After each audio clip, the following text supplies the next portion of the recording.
The John LeBanc Show has been known to make people laugh, sing, think, scream, throw things in rage, and generally lose their minds. Listener discretion is advised.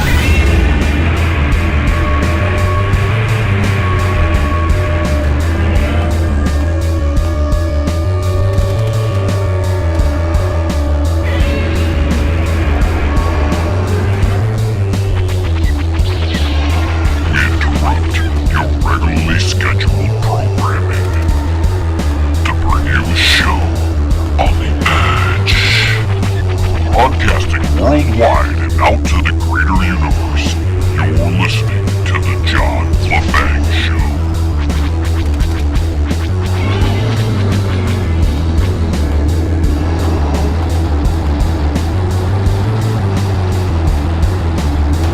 Greetings, Earthlings, and alert the media. Welcome back to another rock and roll unraveled version of The John LeBanc Show.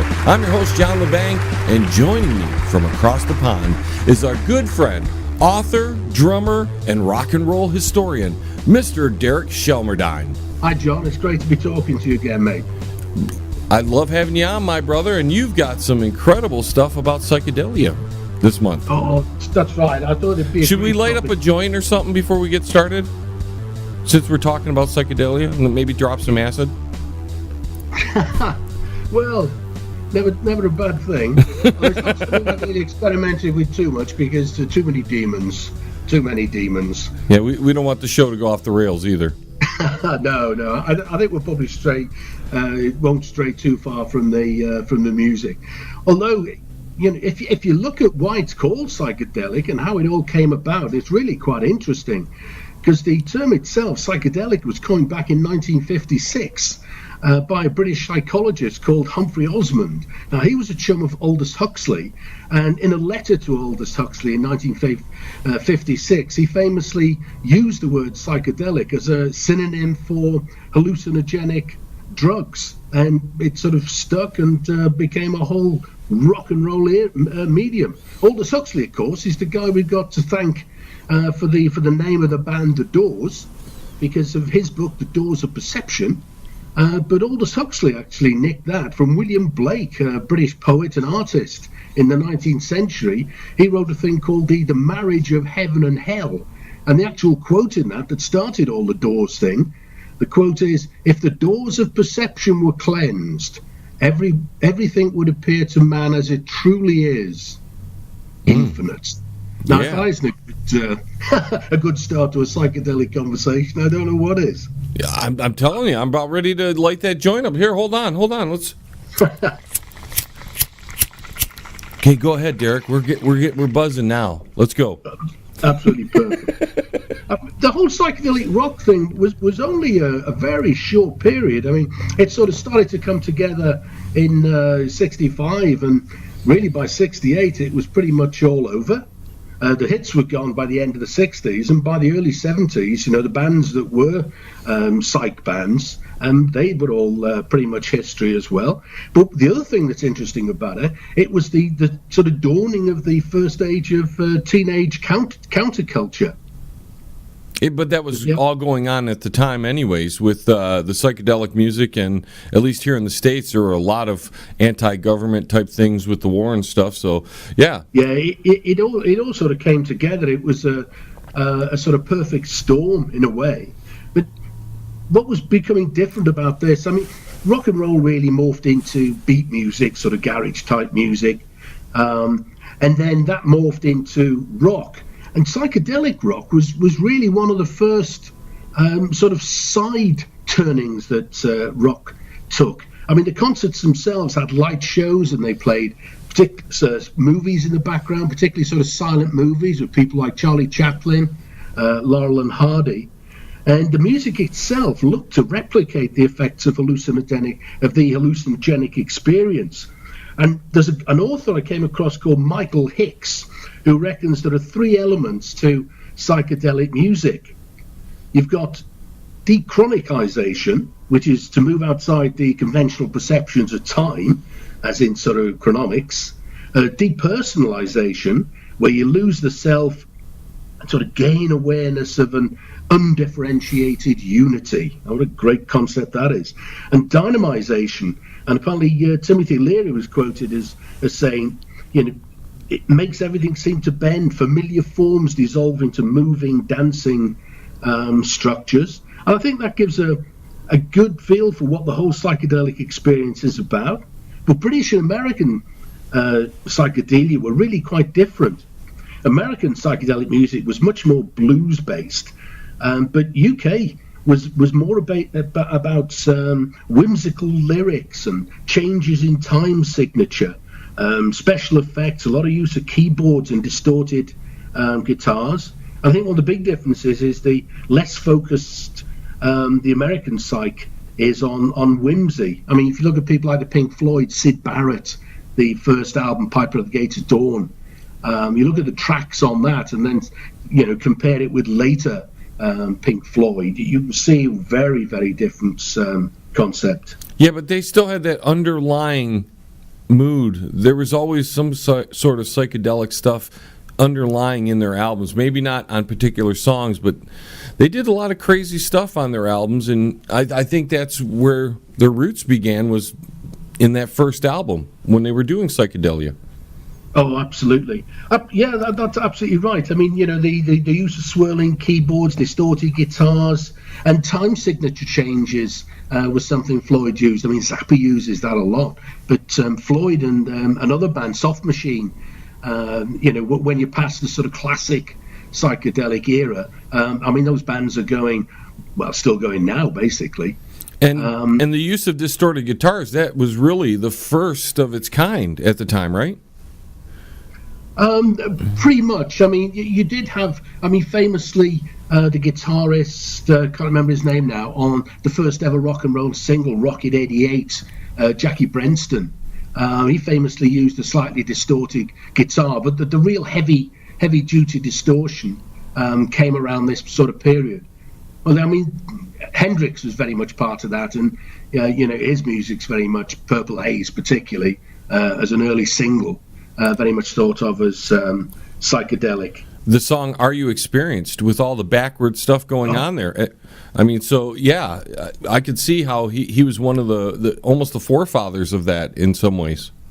Oh, very much so, because I mean, he was one of the very front runners when it came to rock music, because he was sort of discovered by Chas Chandler over in Cafe War in New York, and I think it was around the sort of September, October was when Chas Chandler, the old Animals bass player, because the Animals had folded by then, they were on their final tour, which happened to be in America.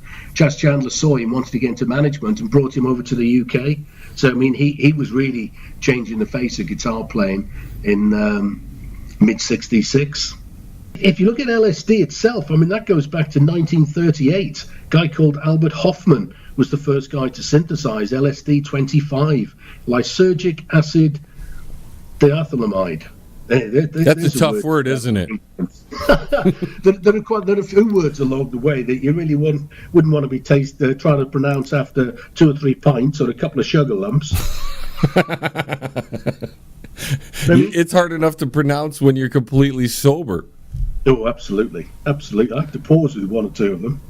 But Ken Kesey was one of the front runners in all this. And in 1959, I mean, he was at college at Stanford, and he was working part-time at the Menlo Veterans Hospital nearby.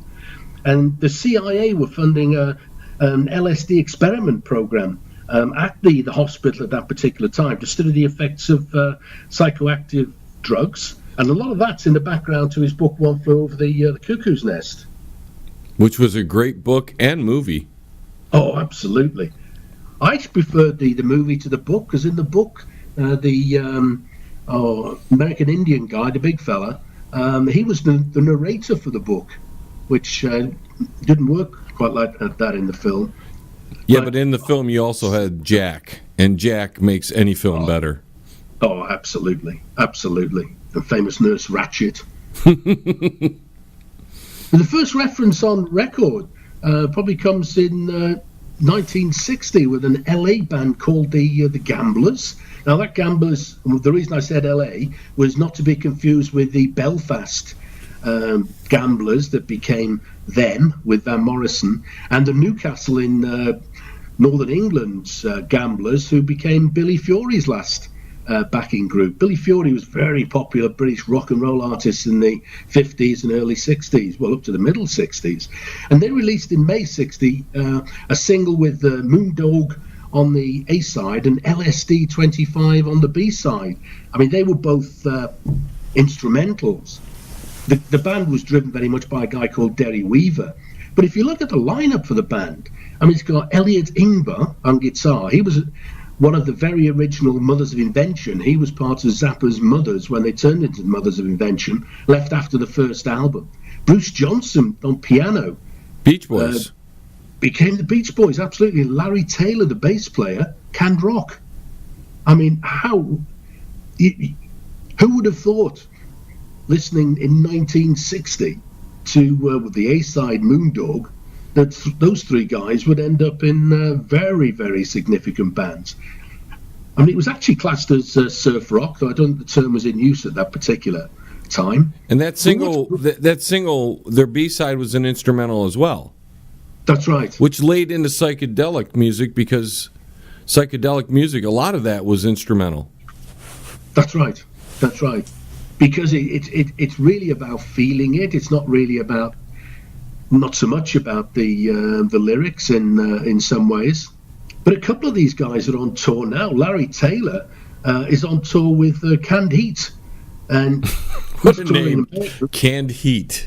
But they're on tour in America, 28th of November to the 13th of January. And they're doing something called the Rock Legends Cruise out of Miami, 14th to the 18th of February. So if you're into cruises and you happen to be in the Miami area, or you fly in, I mean, that would be an awesome few days, I would think. Definitely. Also, the Beach Boys are on tour. That's right. I mean, Bruce Johnson, along with Mike Loves, licensed the name The Beach Boys from whoever actually owns it. And they're on tour, the Beach Boys, with Bruce Johnson, Canada, USA, St. Martin in the Caribbean, and they're coming over to the UK. And that's going on from the 8th of November through to the 25th of June. Yeah, that's an extensive tour. Oh, absolutely. Yeah, they've been on the road for quite a while. I mean, this tour doesn't start on the 8th of November. They have been touring for a while. And Brian Wilson, I think, is on tour at the moment. I seem to remember he's doing a Christmas special, if you're a big Beach Boys fan. So there's lots of opportunities to see these guys. But what I like about psychedelia is it's one of these mediums that pulls together two generations. You've got a lot of the references are going to come to people who were beat writers in the 1950s and poets, and they all sort of come together. The sort of whole hippie thing meets beatnik was very much what the psychedelic music was all about. And as early as '64, there was a sort of psychedelic blues stroke country band called the Holy Modal Rounders. I mean, that is a great name. Definitely. To conjure with. I mean, it was a duo that came together in sort of '63 in New York, Peter Stamflin's Steve Weber. But on their first album, again, a reference to psychedelia, there's a track called Hesitation Blues. The album was eponymously titled. Hesitation Blues. And the line in the song is, "My psychedelic feet in my psychedelic shoes," and then a bit more, "got the psychedelic blues." So there's lots of good early references. And you're talking that it's kind of the amalgamation of the hippies and the beatniks. So psychedelic music was really the conduit to transform from the beatniks right to the hippies? Absolutely. Once you start to look at some of the things that were happening, Allen Ginsberg pops up all over the place. I mean, the Holy Modal Rounders, they teamed up after the second album with Tuli Kupferberg and Ed Sanders, and they eventually became the Fugs. Now, Kupferberg's interesting because he pops up as a reference in Allen Ginsberg's The Howl. But just before we get to that, '64, Ken Casey and his Merry Pranksters, that was when they took their famous coach journey across America, and it was intended to be a movie. The movie itself did transpire sort of decades later, but that was the whole thing that inspired Paul McCartney for the Magical Mystery Tour. We're going to take a quick break, folks. When we return, we've got more with Mr. Derek Shelmerdine and psychedelic music right after this. Don't go anywhere now. John will be right back right after this. Yes, he will. Check out the new book from Derek Shelmerdine, Rock and Roll Unraveled. It tells the story of rock and roll from its roots right up until the mid-'70s punk. Rock and Roll Unraveled. Not just the music, but also the events that shaped the music. Rock and Roll Unraveled. It includes the backgrounds to recording sessions, singles, album releases, births and deaths, epic concerts, and festivals. Rock and Roll Unraveled. Shelmerdine has made a painstaking effort to document pretty much every event that would prove significant in shaping popular music. Rock and Roll Unraveled. Purchase the book at www.rockandrollunraveled.com. Follow him at Twitter at RNR Unraveled, and look him up on Facebook at Rock and Roll Unraveled. Rock and Roll Unraveled.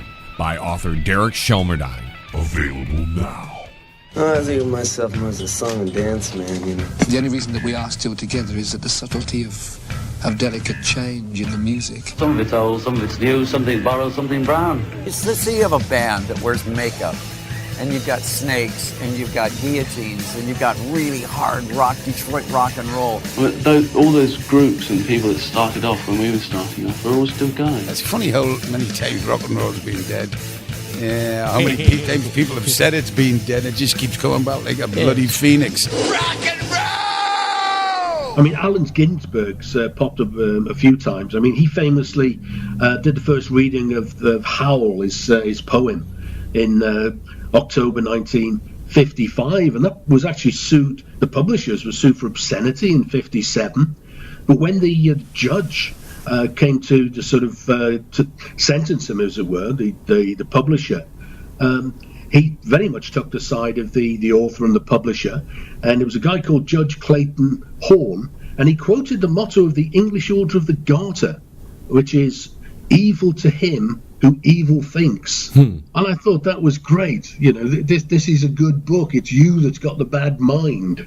And what did the publisher think was so obscene? Because they were suing him over it. So I can't remember exactly what the bits were, but I mean I've read the poem. It's very much about drugs and desolation, and there are probably some references in there that people would take umbrage to. Can you imagine the publishers and the people of that day jumping forward to today and seeing this? Because whatever was obscene back then is like normalized today. These people wouldn't know what to do.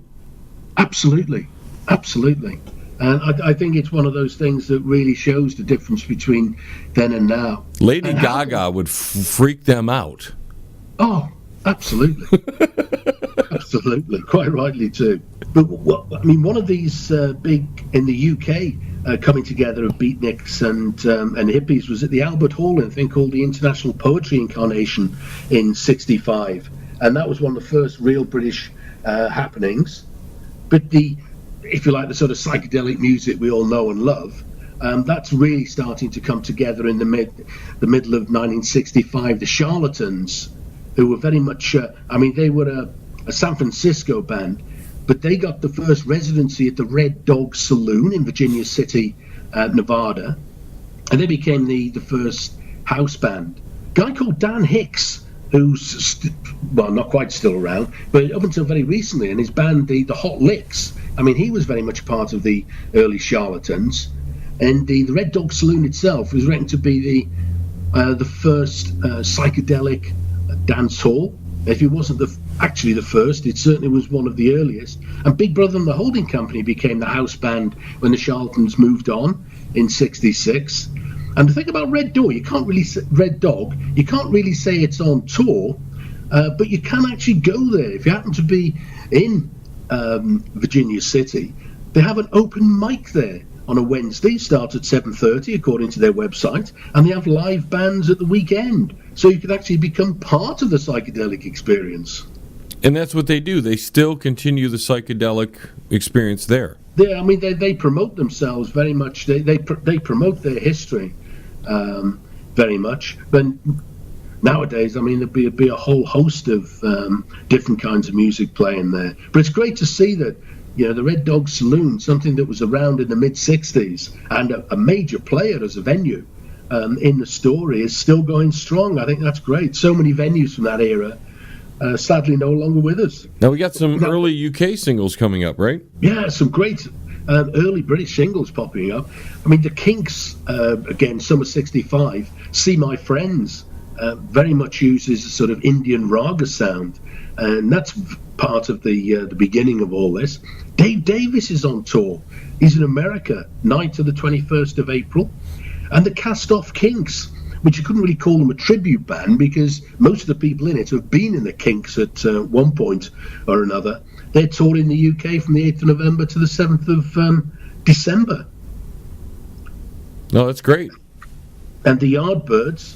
That's in the UK, right? They're in the UK for that. Yeah, the Cast-Off Kinks are just in the UK, and Dave Davis is just in America. And they're relatively short tours as well. I mean, Dave Davis is 9th to the 21st of April next year, and the Cast-Off Kinks is the 8th of November to the 7th of December. What I've noticed is an awful lot of the people we talk about are only on the road for quite a short time. I think it's because it's coming up to December. A lot of people like to finish their tours before Christmas. That's because they have arthritis and stuff, and it'd be hard to tour in the winter time. Absolutely. I mean, none of these people we're talking about are young chickens anymore. Yeah. Well, cannabis is supposed to be very good for arthritis. Keep that in the context, as it were. But the Yardbirds, I mean, I've seen it referred to as the first psychedelic-sounding British pop song. They released Evil Hearted You in the UK towards the end of 65. But the whole acid thing really started to pick up towards the end of 65. On the 27th of November, Ken Casey and his Merry Pranksters held their first acid test event in Santa Cruz, and that's often referred to as the birth of psychedelic rock. And apparently what they had there was spiked orange juice called electric Kool-Aid.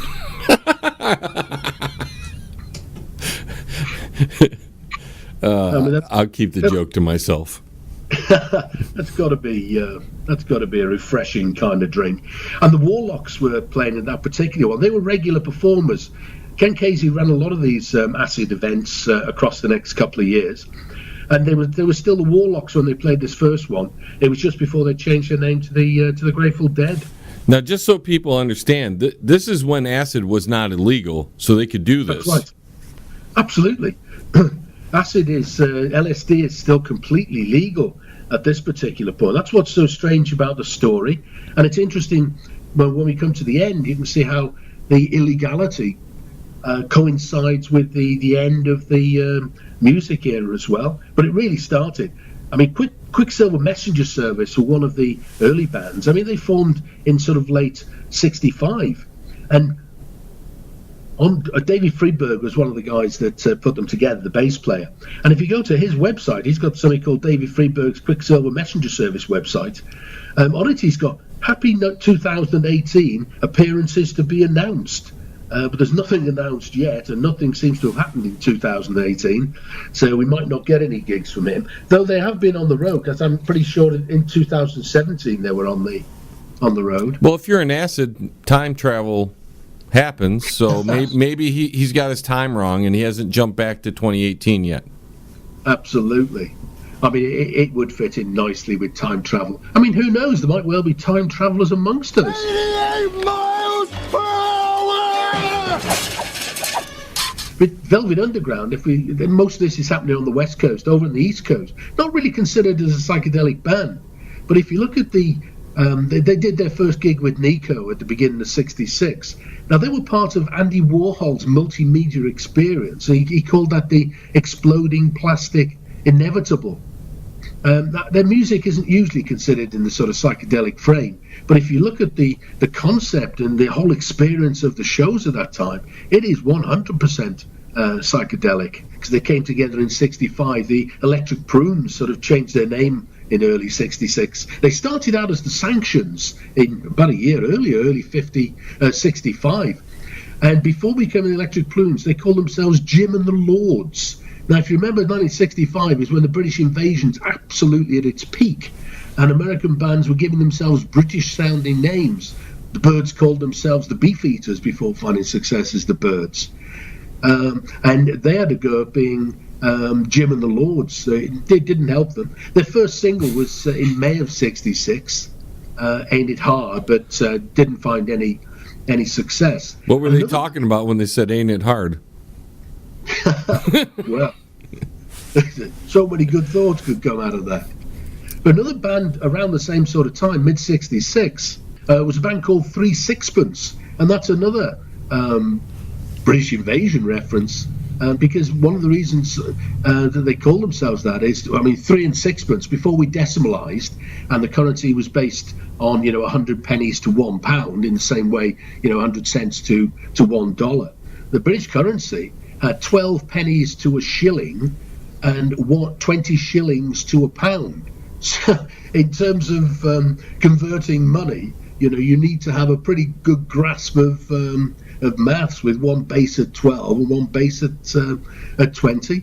So 3 and 6 would be about a sixth of a pound. So I guess that would be about 20 cents or something. It was half the price of a single at the time, I seem to remember. A single was about 6 and 4. But they released a track called Long Day's Care, and the B-side was Can't Explain, which was a cover of a love track on the Love's first album. And they actually, 3 Sixpence, actually morphed into Strawberry Alarm Clock. And Ed King actually joined them. Later he joined Lynyrd Skynyrd. He joined them while they were still 3 Sixpence. So it's not the song Can't Explain by The Who. It's a different Can't Explain. Okay. That's right. That's why I just mentioned that. Because when you first look at that, you think, wow, they're covering The Who here. But when you check it out, it's actually an Arthur Lee song. And I think it's on Love's first album. But Strawberry Alarm Clock, you couldn't really say they're on tour.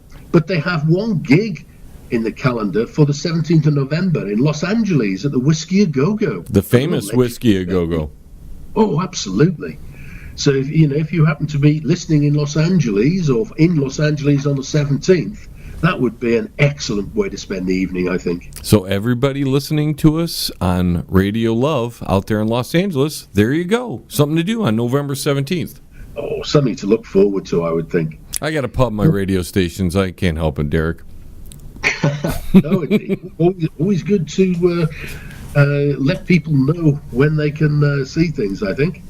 But one of the first all-out psychedelic bands was the 13th Floor Elevators. They found themselves really it was one of the very early, if not the first press reference to somebody being psychedelic. And they played a gig in the New Orleans Club in Austin at the beginning of '66. And the Austin Statesman reviewed it. And they had a headline that said, "Unique elevators shine with psychedelic rock." And their first album, released in the October of '66, that was called The Psychedelic Sounds of the 13th Floor Elevators. I mean, they really were going for it in a big way. And the name itself is very unique because most buildings don't have that 13th floor. Absolutely. So they were hitting that psychedelic, other dimensional type thing right in their name. That's great. Oh, absolutely. The stuff of horror movies. But in the summer of '66, we found Janis Joplin as the lead singer. The band offered her the role, but she decided, because they're a Texas band, she decided she'd move to San Francisco, and that's when she joined Big Brother. There is a tour here. The guiding light in the 13th floor elevators was Rocky Erickson, a real character. We'll sort of come back to stories about him later. But he's actually on tour, again short. He's in America and pops over to Canada for a gig in early November, 2nd to the 10th of November. So, very, very shortly. And he would be well worth catching. I mean, he's one of the real guys behind the whole psychedelic thing of the 60s. Right, you could call him one of the founding fathers of it.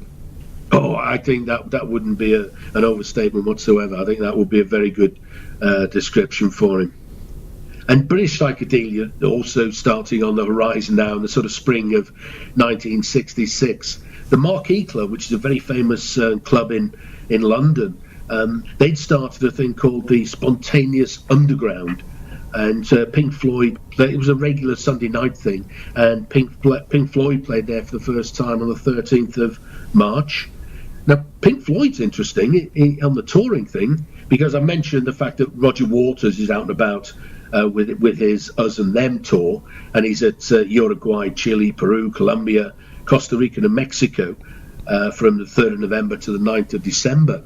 But Nick Mason, the drummer, he's also put some dates in the diary, and he's doing a thing called Nick Mason's Saucer Full of Secrets, and he's got some gigs outlined for the 29th of April to the 4th of May 2019.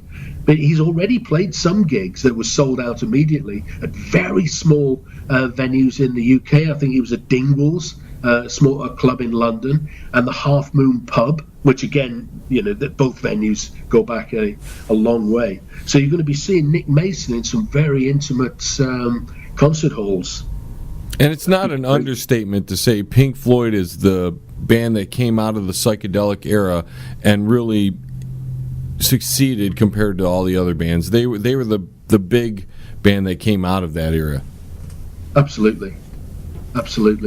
I mean, interesting you should say that, because the Incredible String Band, a sort of British psychedelic folk band, their first album arrived in mid-66, but they never achieved anything like the success of the Floyd. Now sit your butt down. The John LeBang Show will be right back. And I promise you'll love it. Yes. I'd like to take a quick second here to tell you about our new sponsor, Quality One Painting.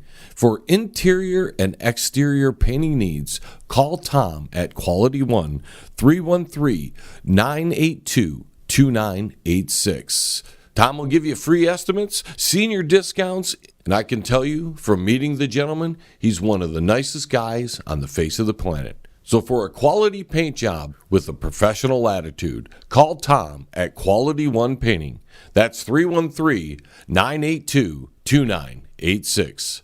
313-982-2986. Quality One Painting. Hey, man, it's at the bottom of the hour, man. Do you know where your kids are, man?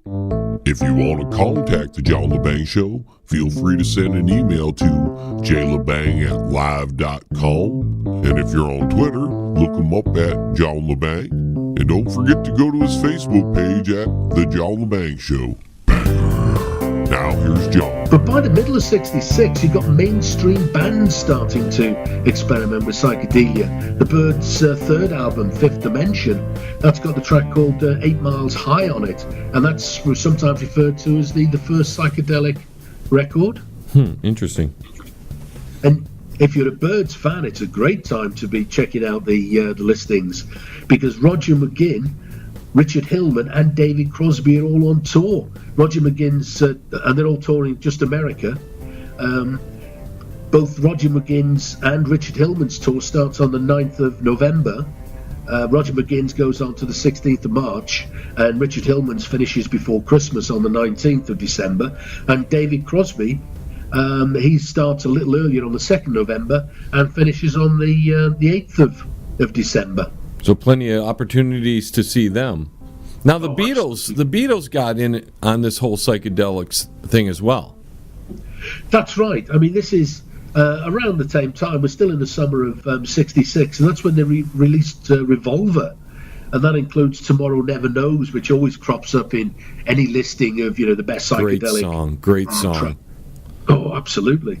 And Paul McCartney's on tour. I mean, all over the place: Japan, France, Denmark, Poland, Austria, UK, and America. From now basically through to the middle of June, 26th of June, my birthday, 26th of June next year. So plenty of chance to see more Paul McCartney. Well, early happy birthday, sir. Thank you very much. Just as we stay on the Beatles for just a minute, you could say they employed psychedelic methods in all just about every one of their last albums after Revolver, there was little bits of the psychedelic stuff in some of their music. Absolutely. Like Number 9. In a way, that's very psychedelic. Yeah, I mean that would well fall into the category. I mean, even though the genre pretty much burnt out by you get to sort of 68, 69, though there's still some good stuff coming out, but it was certainly on the wane. I mean, bands who were long term, who survived the era, as it were. As you said with the Pink Floyd, I mean, you can find elements of the music carrying on very much into the later albums, and it was really starting to come of age in the UK. And that's when the whole counterculture thing reached the UK. We had a thing called International Times, and there was a gig at the Roundhouse to launch it, basically. And it was the first UK counterculture newspaper magazine, founded by a guy called John Hoppy Hopkins, who crops up from time to time. Hoppy was a hippie. Yeah. Oh, he he was a big player. What the big psychedelic club was founded by him as well. And the first issue of Rolling Stone was about a year later, actually. It came out in November 67. So, a lot of this was all happening at the same time, just popping in.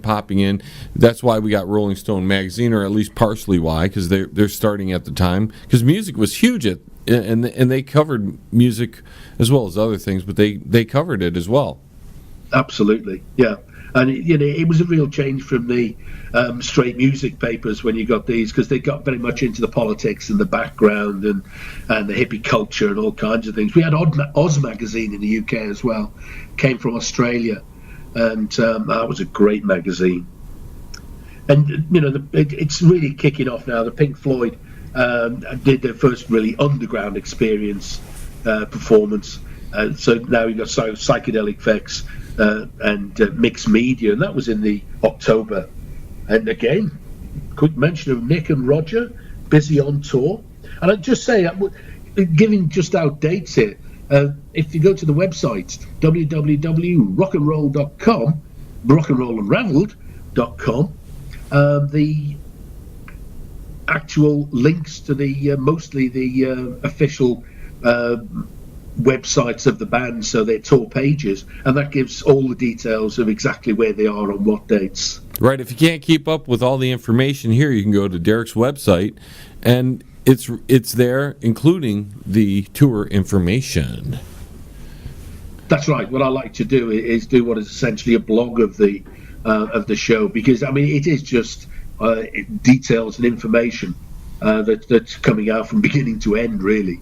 The Electric Prunes now, the end of '66, they had I Had Too Much to Dream last night, one of my favourite singles, and that gave them a hit on both sides of the Atlantic, US 11 and 49 in the UK. They only ever had one more hit, another great song, Get Me to the World on Time in '67. That didn't fare quite so well, 27 in America and 42 in the UK. 27 in is still not shady. That's a good number to be at.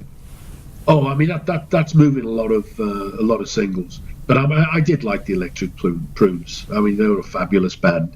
But one of the key things in the UK was just before Christmas in 1966, a club called the UFO opened in Tottenham Court Road in London, and that was Hoppy Hopkins mentioned earlier, and Joe Boyd, who did he produced the early Floyd stuff. He got very involved in.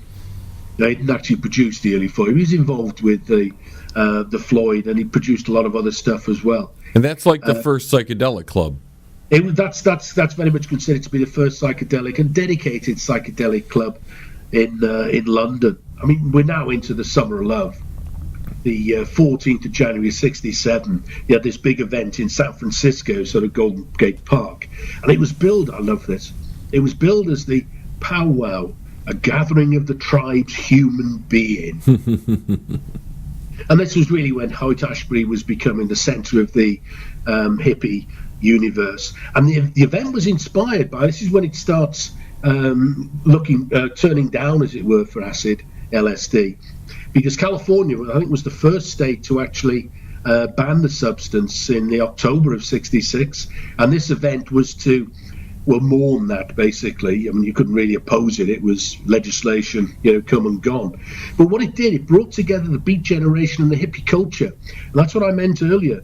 I mean, you had people like Allen Ginsberg, the Beat poet, he was there, LSD guru, Timothy Leary, and Jerry Rubin, who was a major figure in the Vietnam anti-war movements. Jerry Rubin was there as well, and there was music from the Grateful Dead, Quicksilver Messenger Service, and Jefferson Airplane. So it really was a coming together of those two 50s and 60s cultures. And that took place in Golden Gate Park. That's right. Yeah, 14th of January. It sort of heralds in the summer of love, basically. And Jefferson Airplane released their second album, Surrealistic Pillow, but that's the one with White Rabbit on. That was early '67. And Jefferson Airplane and Electric Tuner, who we've mentioned once or twice before, because they're always on the road. So every time they crop up, they're almost certainly going to be giving opportunities to see them. Jefferson Airplane in America, 2nd of November to 30th of March. And Electric Tuner. Now, Electric Tuner seem to do two different sets. They do an electric hot tuner and they do an acoustic hot tuner. So the dates of 10th of November to 26th of January, they vary between those two lineups. And they do have some dates in Mexico as well. And then for some reason, they've actually already put the date of the 8th of September 2019 into the diary. No, they're planning ahead. That's good. Oh, absolutely. And one of the bands that almost nobody will have heard of on either side of the pond is a band called The Smoke. And in February '67, they released a single called My Friend Jack. And it's a great single. I mention it simply because the sort of strapline is, My Friend Jack likes sugar lumps. It's a great song. It starts off with some really fuzzy guitar work, and it is well worth a listen to on either Spotify or the equivalents, or just tracking down on the internet. It's a great song. And it was the same sort of time now. What's happening now is psychedelia is starting to hit the charts. It's starting to become commercially successful. And Pink Floyd released their first single, Arnold Lane, in '67. It was produced by Joe Boyd. I don't know why I had a crisis of conscience earlier. It was Joe Boyd that produced it. And that was written by Syd Barrett. And of course, Nick and Roger are on tour. And Jimi Hendrix released Purple Haze around the same time, March '67. I mean, what a fabulous single that was. In fact, that's what got me into Jimi Hendrix. My mother had the record, I think it was Are You Experienced? Maybe, is that the one with that song on it? Yeah, the American version track listing has that single included. And it wasn't on an album in the UK. What a way to break in somebody to one of the greatest American guitar players of all time. Oh, absolutely. Absolutely. Now we're moving on to April 1967. Yeah, back in the UK again with what was called the 14-hour Technicolor Dream. I mean, it was an infamous British freakouts. They were called freakouts and happenings and all kinds of good things at the time. This is in Alexander Palace in London. About 10,000 people are reckoned to be there. And what it was, International Times, the counterculture newspaper, was facing some prosecution in the UK because they kept saying things against the establishment. The establishment didn't need that. So they needed some money to defend themselves. And what's great, a flyer at the time described the gig as London's own hip newspaper, the International Times, presents giant benefit 14-hour Technicolor Dream, 30 top groups, kaleidoscopic colour, beautiful people, followed by a free be-in on Sunday. Tickets £1. I love it. Freak out. Tickets were only £1? £1, yeah. Oh, and I mean, if you look at it was a sort of two-stage job, and light shows, music, poetry, and I'd have people like Pink Floyd with Syd Barrett, Crazy World of Arthur Brown, The Move, Alexis Korner, Graham Bond, Yoko Ono was there. Now the Pretty Things and Soft Machine were there as well, right? Absolutely, and John's Children and Mark Bolan T-Rex. He was actually part of John's Children at that time, and a band called The Creation. They're well worth hunting down. Forget the guitarist's name, but he's written to be the first guy to use a violin-style bow on a guitar. That's sometimes credited to Jimmy Page, but the Creation guy was doing it before that. And apparently Pink Floyd delivered their set as dawn broke, so that would be pretty awesome. I'll tell you what, playing a bow on a guitar is so difficult. Yeah, I can imagine. I'm not playing the guitar. I have no appreciation of the competence and technical difficulty of it, but I can imagine that it's not the easiest thing in the world. But what a fabulous sound it creates. Definitely. And a whole bunch of these people are touring or having shows. Oh, absolutely. I mean, it's great to see that. This is from 29th of April 67. Again, mentioned Pink Floyd, so Nick Mason, Roger Waters are out and about. But Arthur Brown's on tour in the UK and Germany, 4th to the 18th of November. These are mostly very short, so you need to get your skates on, as it were, for this. Roy Wood, who is on tour again. He's got a new creation that's billed as the Roy Wood Rock and Roll Band, and that would be well worth seeing. That's just in the UK, 1st of November to 20th of December. But the Pretty Things are on tour. Netherlands, Belgium, Denmark, Sweden, Germany, Spain, Portugal, and the UK. 1st of November to the 13th of December. Now, that 13th of December gig's at the O2 Arena in London, and it's billed as the Pretty Things' last ever show. So that's quite a sad And they're going to have special guests, David Gilmour and Van Morrison. Oh, absolutely. I mean, that will be a night to remember. I mean, there'll be all kinds of people in the audience there. If you're sort of star spotted, there will be an awful lot of people there. It'll be, that would be an awesome gig. I mean, these guys came out of the very early 60s British R&B boom. I can't remember the time of their first single, but it's going to probably be about 1963, I would think. Absolutely incredible. Smoke 'em if you got 'em.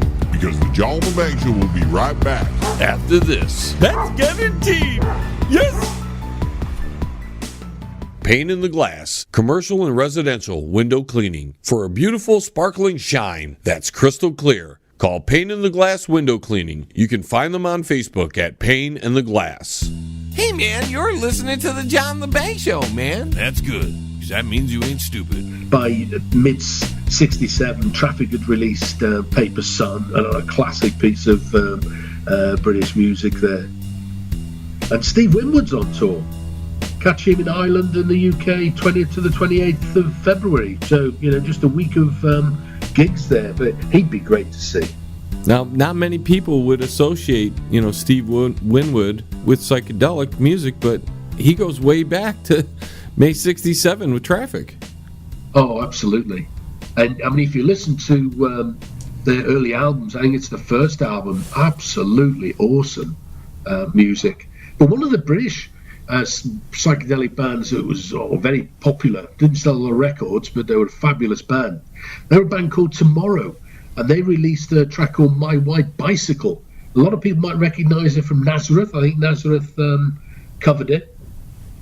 And they had a couple of guys in there, a guy called Steve Howe, who actually went on to join Yes, and Twink, the drummer. He joined Pretty Things in time for the 1968 album SF Sorrow.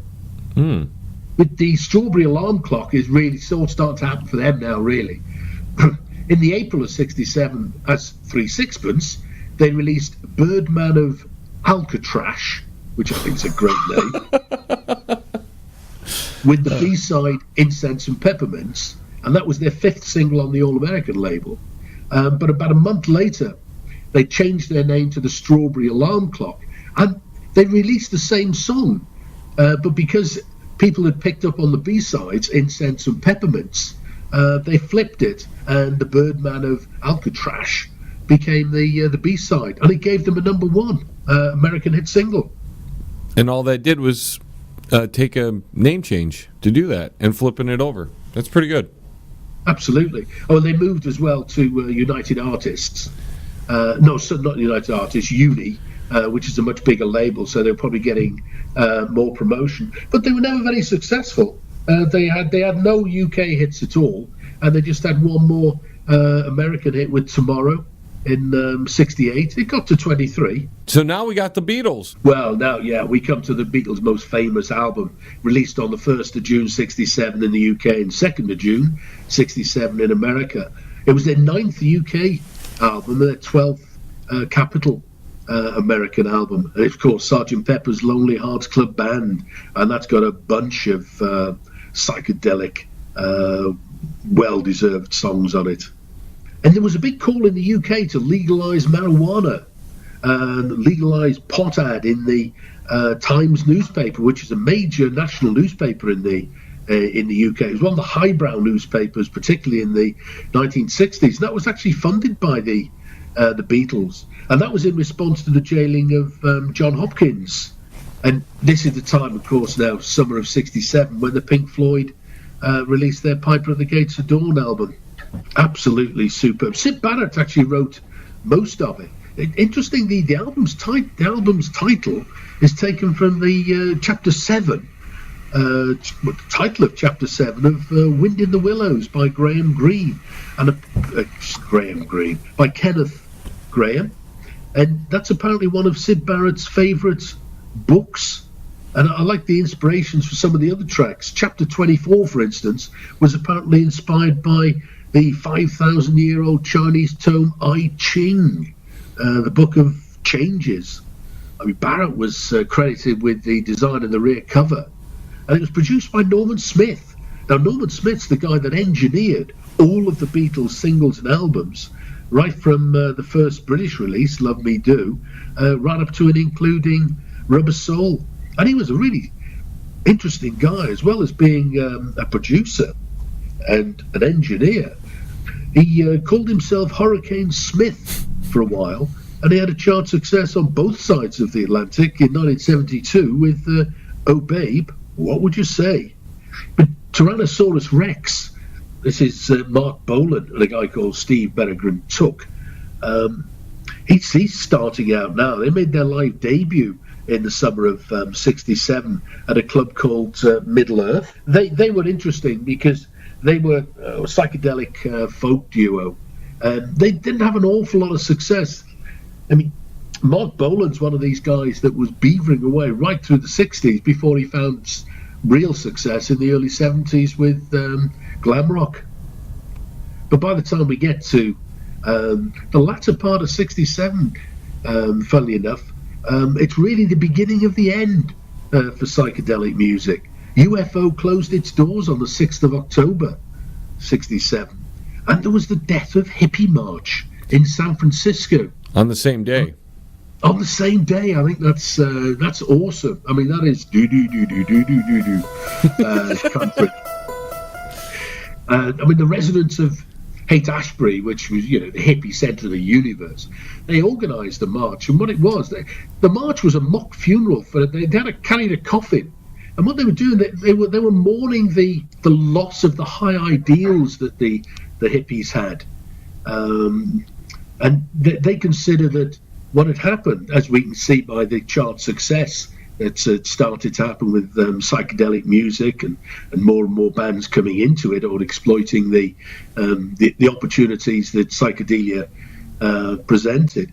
And they thought that, the whole hippie ethos had been killed off by overexposure and rampant commercialism by a bunch of hip capitalists. So they basically thought it was taken over by people that just wanted to make a movement out of it to sell things for make money.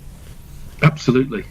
And that was the famous death of Hippie March. And it's interesting to note that was as early as October 1967.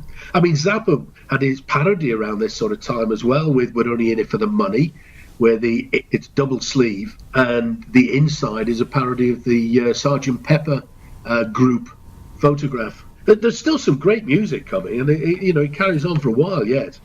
Love released Forever Changes. Now, that was their third album. I think the drummer had moved on by then, but it was still more or less the early-ish lineup. But Mojo magazine actually put that as the second best psychedelic album ever. So, a well-rated psychedelic album. And I thought I'd check out what they thought the other good albums were. And their top 5, they had Electric Ladyland, that hasn't been released yet, another year or so for that. Hendrix, Love Forever Changes. Pink Floyd, Piper, that's 3. 13th Floor Elevators, Psychedelic Sounds. And the 5th, they had Sgt. Pepper. And you're saying Electric Ladyland was number 1? Electric Ladyland, yeah. Mojo Magazine put it as what they consider to be the best psychedelic album ever. That's interesting. And what's even more sort of interesting, in a sense, is it wasn't released, certainly I think it was in the UK, it was released in November 68. I would imagine it was released on both sides of the Atlantic about that sort of time, end of 68. So it's still a way to go, and it's outside of what is really the classic era of psychedelia. But then, I mean, November 67, you've got Disraeli Gears from Cream, their second album with things like Sunshine of Your Love. I mean, a fabulous album. And then Traffic did Mr. Fantasy album. That's right. I mean, that is an awesome album. That's at the end of 1967. And that's an interesting one. If you look at the American release and the British release, the American, when it was released in America, it wasn't called Mr. Fantasy. It was called Mr. Fantasy in the UK. In America, it was called Heaven is in Your Mind. And what they've done there, they actually changed the lineup, the listing, and they included some of Traffic singles in there. Is there a reason for the change? American audiences or something to that nature? Yeah, well, very much so. In America, there were 2 key differences, I think, at the time, and you see it very much in the Beatles albums. There were fewer tracks on American albums, tend to be 11 or so, and in the UK tend to be 12 or so. But American record releases like to put singles onto the albums. So if you look at the American album releases, if you look at the Beatles' American album releases, you'll find a lot of the American ones have singles on. The British releases, very few have singles on, and that was one of the real differences. That doesn't seem to be so in today's world. It seems like the album is the same wherever it is now. Oh, I think so, yeah. I'm not sure how many people now buy an album as such, and don't, rather than constructing their own album by buying individual tracks. Yeah, it's funny how the music world has kind of gone back to the roots of rock and roll in the fact that singles were huge when it first started, and then we did the album thing for many years, and now it's come full circle where singles are really the way to go for bands.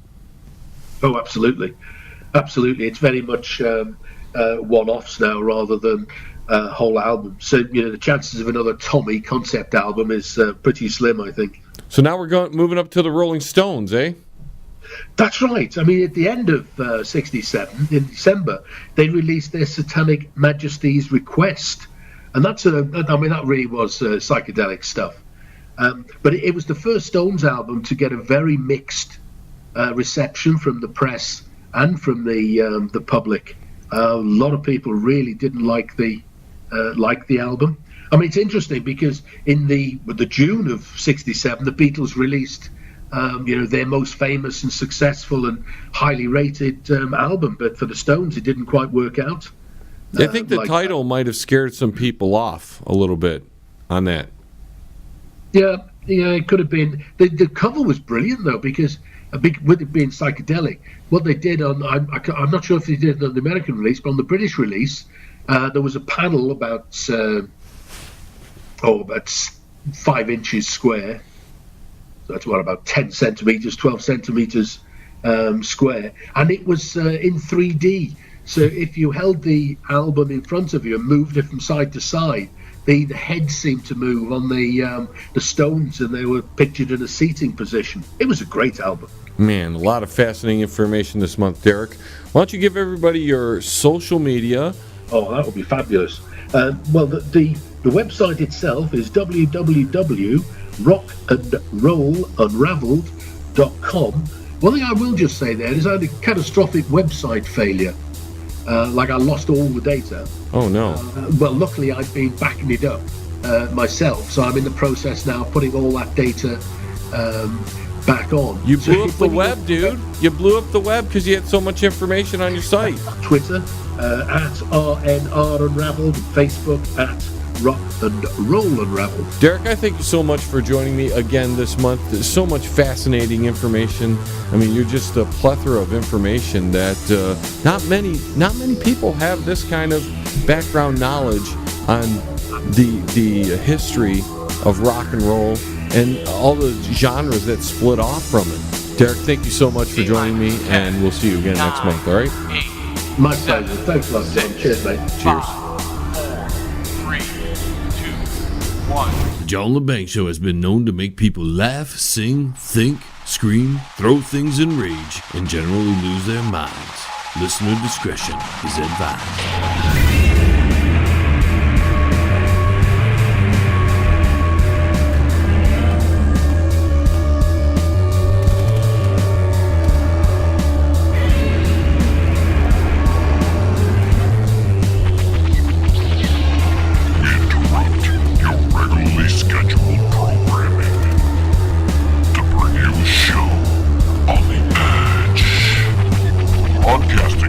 Worldwide and out to the greater universe, you're listening to The John LeBang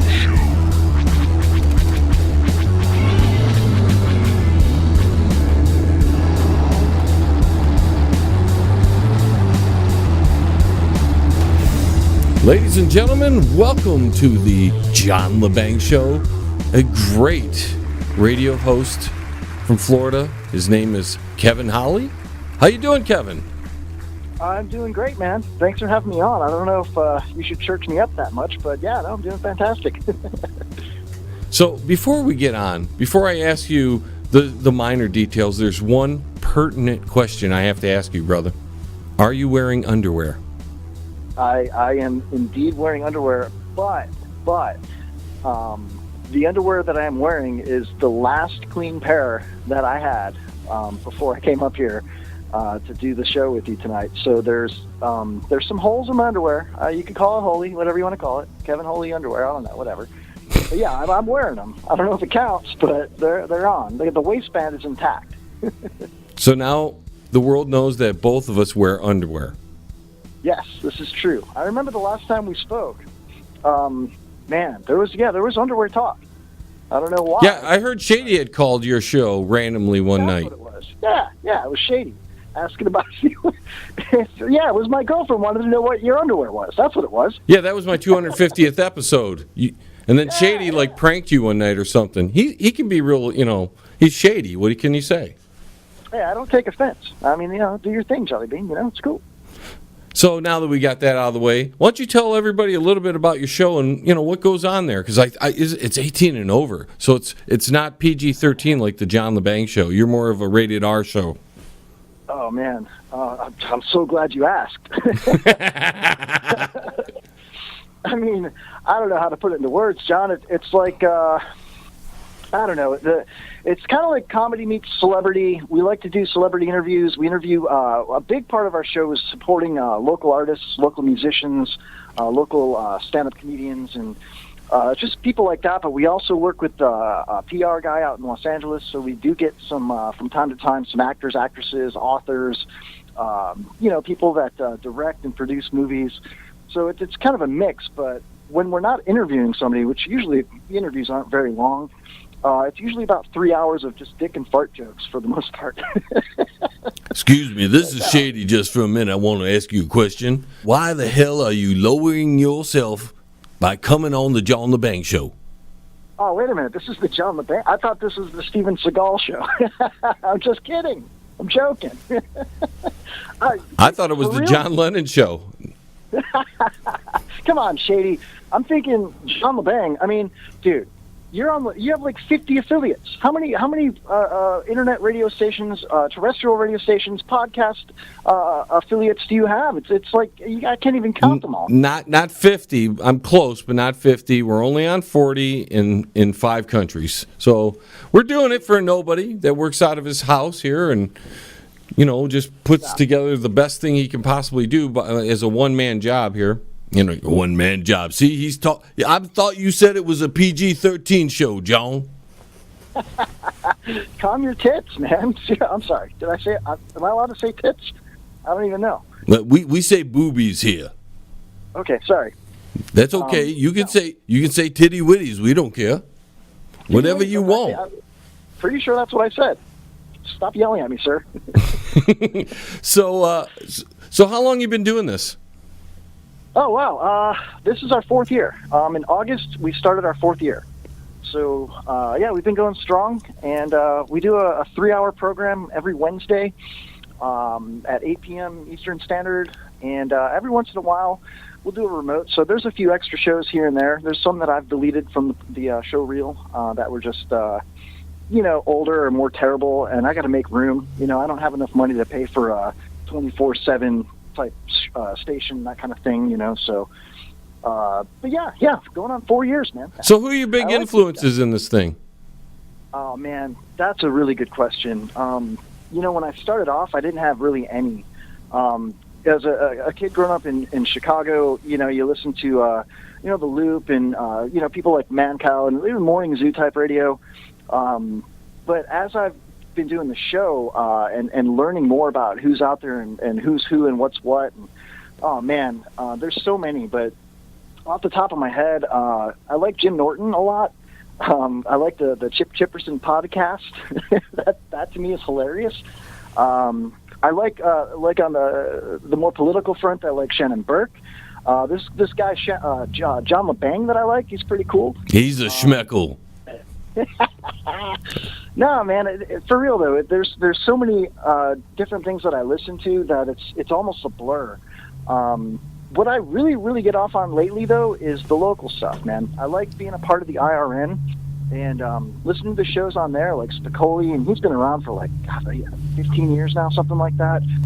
This guy was on PBS. You know what I mean?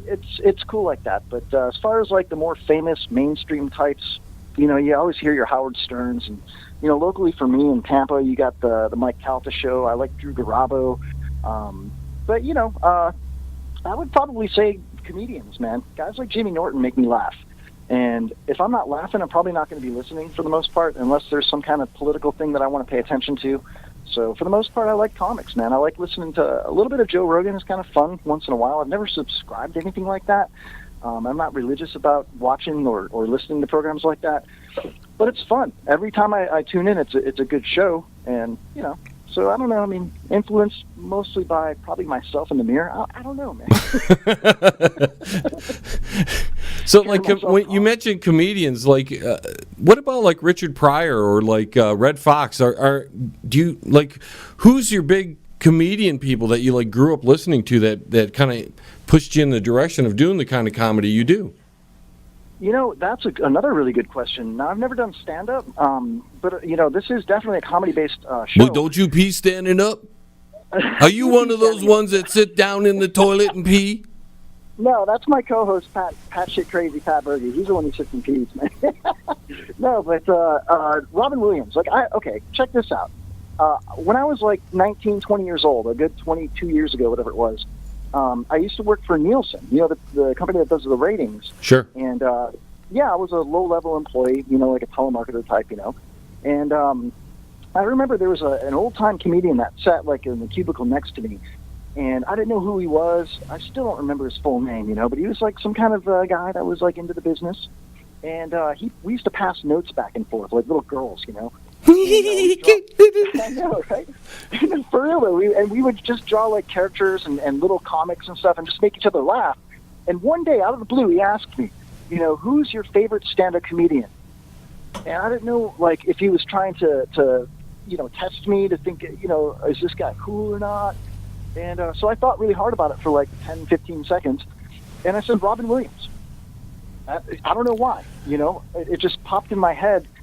So maybe that style of animated, energetic, comedy is my thing, I guess. I like to laugh really hard. I like to make other people laugh. And that's what Robin did. So I don't know. Maybe he's my biggest comedic influence. I don't know. I like George Carlin. I'm kind of a mix between political humor and some of the silly stuff. You know what I mean? That slapstick, just stuff that you wouldn't even think of, and then boom, it hits you, He did a lot of voices and impersonation type stuff. Do you do any of that? A little bit. I've been working on this character, Bob the Birder. And, Yeah, Bob's he's a bird watcher, you know, and he's from up north, like New England area, and he's kind of. You mean he watches people choke the chicken? He doesn't watch people choke their chicken, specifically little boys, you know? Like, oh, hi, I'm Bob, and I like to watch little boys just running around. I take their pictures. No, he likes little boys and their chicken. No, boys, little boys. You know, when they get trapped in the mall, and sometimes they fly in there, and you just kind of walk around and just watch those little boys just walking around. I don't know. Stuff like that. I mean, I could do some stuff, you know, but I wouldn't say I'm an impressionist. I wouldn't say I'm even really funny, to be honest with you. I mean, I think this is quite serious. No, well, and I like that about you. All the times I've tuned in for the show, it's been very entertaining. And sure, we all go off the deep end sometimes, but you seem to be very comfortable behind the mic. And I was wondering, like, who kind of like pointed you in the direction? Because we all have our little influences. What do you think of the big guys on mainstream radio, like the Rush Limbaughs and the Glenn Beckers and even the Alex Jones guy there, the weird, wacky conspiracy guy? Oh, I know, it's so wacky. I think they really in this day and age kind of. I mean, of course, the guy's nutty, whatever. You know what I mean? I don't know the guy, but I think it's unfair how he's been treated in the media, when other people on the other side are way more guilty of the fake news, you know, or just as guilty. You know, it's kind of ridiculous. But as far as those guys, yeah, I mean, Rush Limbaugh, I have a gold microphone. I purposely bought a gold microphone for my studio. You know what I mean? I really did. I like Rush. The Maharashi. You know? But, I don't know. I kind of like listening to AM radio. AM talk radio. Sure. How can you not like Rush if you can just skip past his political views, because he's just good at what he does? Oh, he's perfect. He's the best. He's arguably the best. Absolutely, man. You know, and everybody brings up Howard Stern. Yeah, but that's a whole different genre, and he's might be the best there. Yeah, well, probably. Yeah, it probably is. You know what I mean? Very influential, too. You know, a lot of people try to do their internet shows, their podcasts, like Howard would. You know, every once in a while, you'll stumble across a show that's set up like that. And I'm kind of proud to say that ours is kind of like that. You know, we do a 3-hour program with breaks, with interviews, with phoners, and you know, we have live bands come into the studio. We rent a studio. We have a third-floor studio overlooking US 19, beautiful downtown Newport Richey. And it's cool because when you have a guest show up in the studio to play a song and promote their album or talk about their comedy, they're looking out the window and they're watching the 6-lane highway out there. And it's kind of like, you know, a special feeling like they're actually at they're participating in something. You know what I mean? Yeah. And that's why we do it. So yeah, I mean, I wouldn't say that I've tailored the show around any kind of model like host like Stern or anything like that, but we definitely do have a structured program. It's somewhat, you know, some kind of a structure to it. Where a lot of podcasts that you listen to or internet radio shows might be an hour or 35 minutes, and it's just somebody talking at a microphone. And no, man, we've got 5 mics in here, and we've got people coming and going the whole time, and we're doing games and just having a blast. You know what I mean? I've got a freaking taser in here. It's like a morning zoo, man.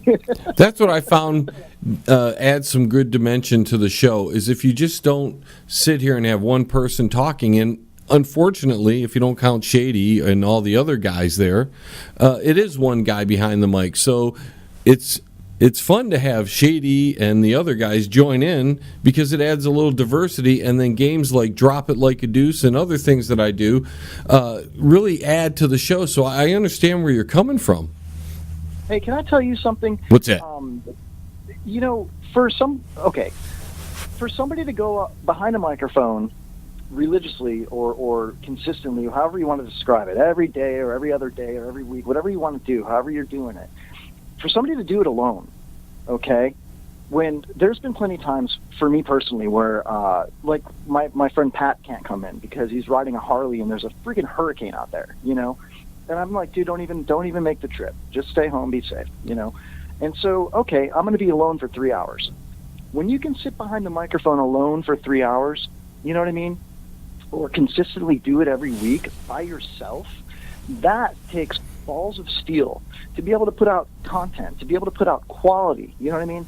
And I'm not saying I'm putting out content or quality. I'm just saying for someone to do that, they have balls of steel. And to put in the time and the effort to do the show prep, to structure something, I mean, that it's not just somebody talking into their cell phone like the old podcast days, or having three guys sitting around a table with beer steins and you know, an iPod or whatever it was back like then, Blog you know Talk Radio and all that, those early days you're talking about?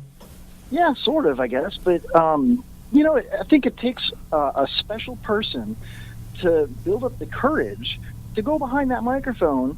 All the stupidity. When you're talking about John, it's stupidity. Go easy, Shady. Come on, man. The guy's good. Have you seen his hair? It's beautiful. Come on.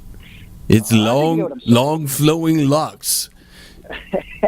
You know, that's funny you say that, because just today I was driving home and I had my hair down out after work, and some guy starts beeping at me. So I just give him the wave, so he drives by, and then he sees the Mr. Goatee guy, a fat guy, looking at him like, "Hi, buddy." Whoa. Pump the brakes. I mean, that's like a bait and switch. It's awesome. Dude, you know, that's great. That's comedy right there. When you've got that in the back of your head and you see that every once in a while, you're like, "Hi." I love it.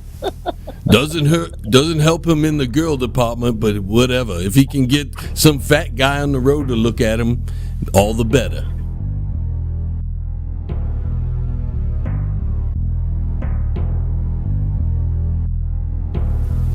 Hey, Uncle Shady, where are they going? Hey, you, get back here. The John LeBang Show will be right back. Does your house need a paint job, but you don't want to do it? Then call Tom at Quality One Painting. He can handle all of your interior and exterior painting needs. He gives free estimates and senior discounts. Call Tom at Quality One.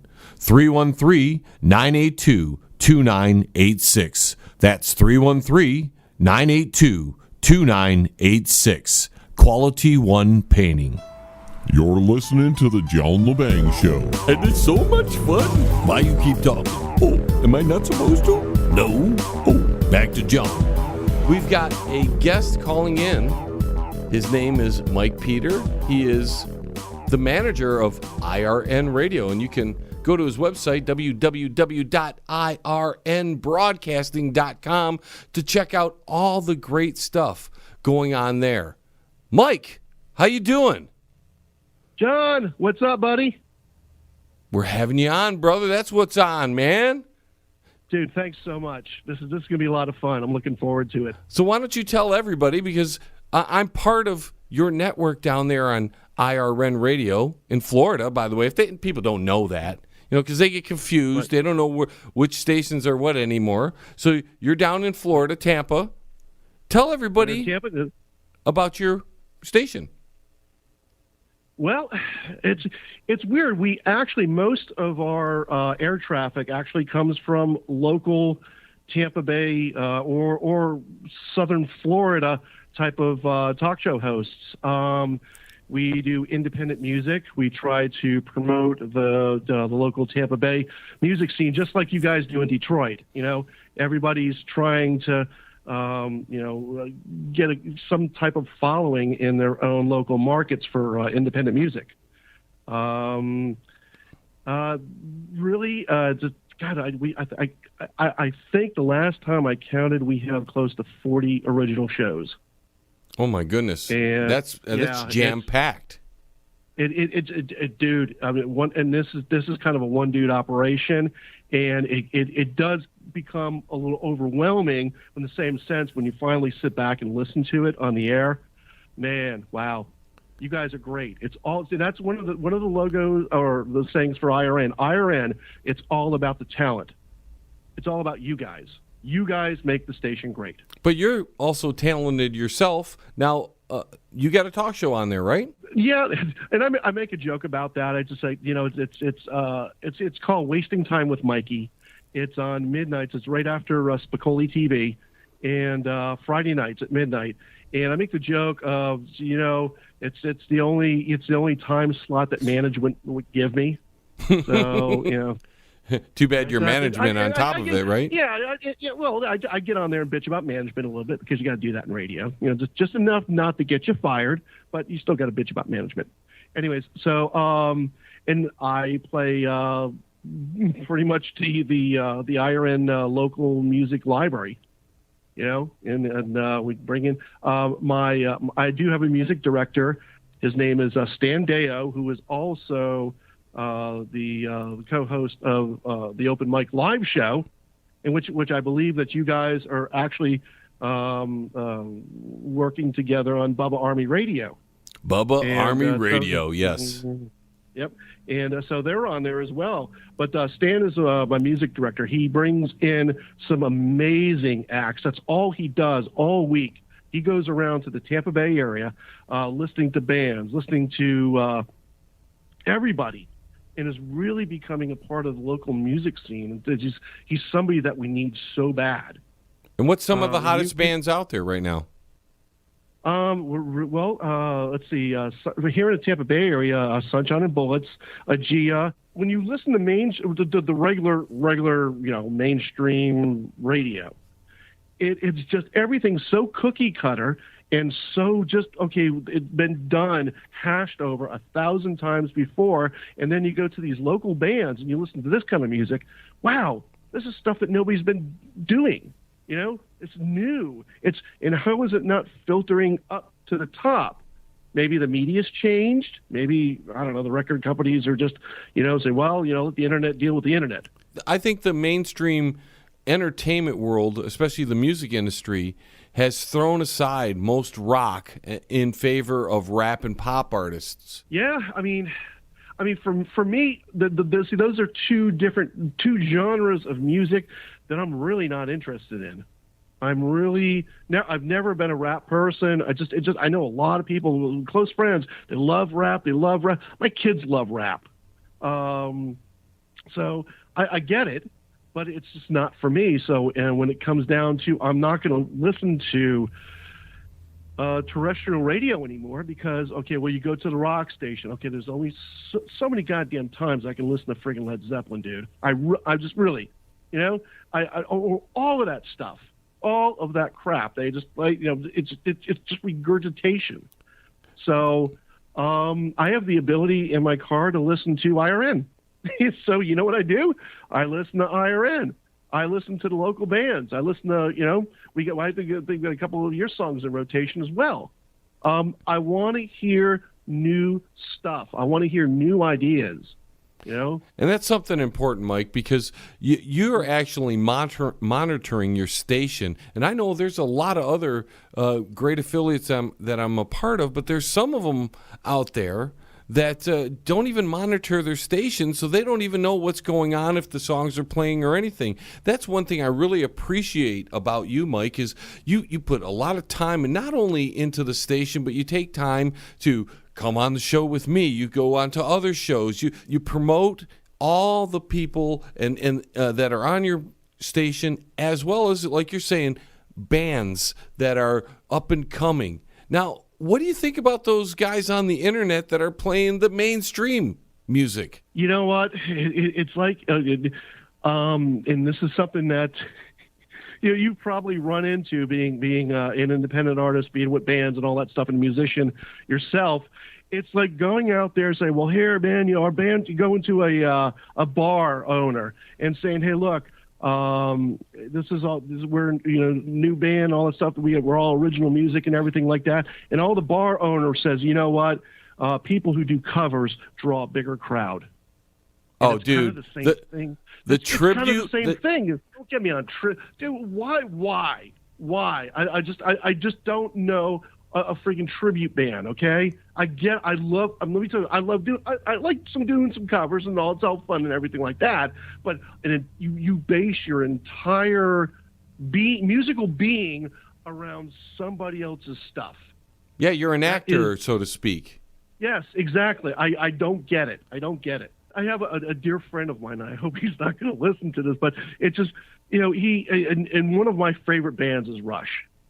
And we were going to talk about that. See, it's called the flow of conversation. That's right. So we're going to do the flow. We're going to do the whole stream of consciousness. It's going to be like Radio Dali. But anyway, so he had a Rush tribute band, and I'm like, and he's amazing on guitar. Anything that Alex Lifeson plays, he can play. No. I mean, he has a bachelor's degree in music, and this guy is just one of the most brilliant musicians I've ever friggin' met. But I'm like, why? Well, because they make money, dude. But I'm just for me, and I understand that, and I have to, and also too, I kind of sympathize with the musicians too. It's like, look, we can make some money, we can make a lot of money going out and doing covers. Especially if you're a musician and that's your only source of income. I get it, I really, really do. But I mean, did all the great people at one time that you're covering, did they go out there and do covers? One or two maybe, but they were writing music. Right there, exactly. And I think we kind of lost it. And also too, I see it as very specialized karaoke. Exactly. There's a great I do work for them, but there's a Motley Crue tribute band up here. And they will pack places out, pack them out every time. And they're touring around the country. But you can't get 15 people at a independent local band playing some gig somewhere. You can't get them. And some of the times, and a lot of the times, they're better than the tribute band. But because everybody knows Shout at the Devil, everybody knows Looks That Kill, or in the fact of a Rush tribute, everybody knows Tom Sawyer. Right. Well, and that's kind of and I'm going to act like a little conspiratorialist right now. We don't do that on the John LeBang Show. Come on. Now, but if you think about it, what are they listening to? They're listening to mainstream music. And what is mainstream music feeding them? The same old bullshit. So that's that's what their music is, the same old bullshit. So when they go out, they want to listen to the same old bullshit. Exactly. It's almost kind of conditioning. It really is. Yeah, but the greater thing is even the major rock bands are now becoming tributes of themselves. Okay, can I? Isn't that like the seventh sign of Armageddon? Hey, dude, the volcanoes, the earthquakes. I think we're in Revelations, bro. The musical tribulation. Wow. The weird thing about it is I'm more immersed in this world than that world anymore. I don't listen to. It's weird. I'll get my news from USA Radio News that plays on IRN. I know you do some political stuff, but even you kind of take man. I got to do some creative stuff too. I can't do anything without a little bit of creativity because otherwise I go crazy. I mean, you can't, how often can you talk about the Donald without actually being the Donald? Because it's got to be huge over here. We got a big deal with Kim, It's got to be huge. And personally, I think, but the weird thing about it is I'm almost afraid to talk about my politics. Or not about my politics, or just issues and everything that's going on right now, because sure and shit, that's about 50 trolls are going to come out of the woodwork and friggin' lambaste my ass. Hey, dude, hate mail's great, man, because you can read it on air and show how ridiculous some of these people are. Don't move a muscle. The John LeBang Show will be right back. With lots of fun and excitement. Yes! Are you in need of commercial or residential window cleaning? Do you need your office clean? Maybe custodial work? How about some gutter cleaning? If you do, then call Pane in the Glass. For a beautiful shine that's crystal clear, call Pane and the Glass. You can find them on Facebook at Pane and the Glass. Hey, man, it's at the bottom of the hour, man. Do you know where your kids are, man? If you want to contact the John LeBang Show, feel free to send an email to jlebang@live.com. And if you're on Twitter, look him up at John LeBang. And don't forget to go to his Facebook page at The John LeBang Show. Banger. Now here's John. And coming up shortly is our guest, the world-famous author, Ralph Epperson. We've got to give him a quick call here, so we're going to dial him up. Here we go.